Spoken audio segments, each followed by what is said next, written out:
Irrigation శాఖ మంత్రులు ఉత్తమ్ కుమార్ రెడ్డి గారికి ముందుగా ధన్యవాదాలు తెలియజేసుకుంటూ ఎంతో మందికి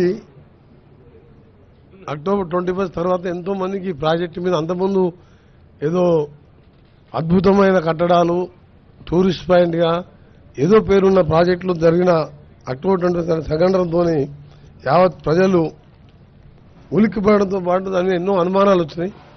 ఈ సమయంలో ప్రభుత్వం చేంజ్ అయిన తర్వాత ఉత్తమ్ కుమార్ రెడ్డి గారు ఇప్పటికే 2-3 సార్లు రివ్యూ చేసుకుని మళ్ళా ఈరోజు రివ్యూ పెట్టడం, దీని మీద ఏంది విషయం అని ప్రాజెక్టుగా తెలుసుకోవడం చాలా సంతోషం.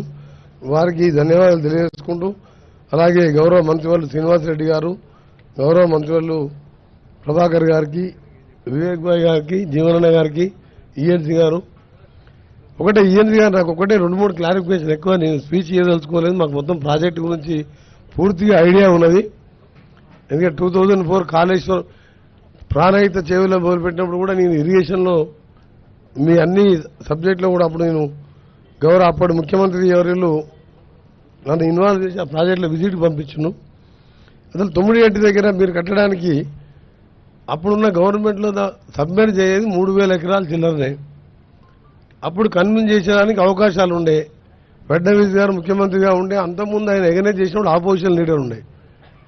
గవర్నర్గా విద్యాసాగరరావు అప్పటి ముఖ్యమంత్రి కేసీఆర్ గారికి దగ్గర బంధువు ఒప్పించి ₹1 కోటి ఎకరానికి ఇచ్చిన తుమ్మనేటి దగ్గర 152 కట్టితే గ్రావిటీతో entire project up to Chevella Vikarabad వరకు ఇప్పటి వరకు 8 ఇయర్స్ బ్యాక్ ఈ ప్రాజెక్ట్ కంప్లీట్ అయ్యి ఒక 38,000 అన్నాము, ఇంకో 20,000 కోట్లు పెట్టుకుంటే మొత్తం కంప్లీట్ అవుతున్నాయి.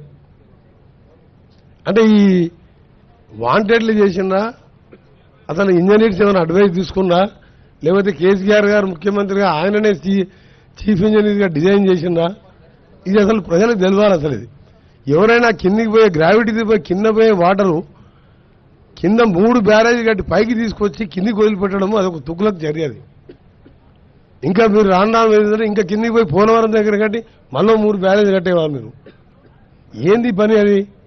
మీ ప్రజెంటేషన్ చూసిన తర్వాత మీరు ఈఎన్సీగా ఉన్నారు, ఎస్సీలు ఉన్నారు, సిఈలు ఉన్నారు, హరిరామ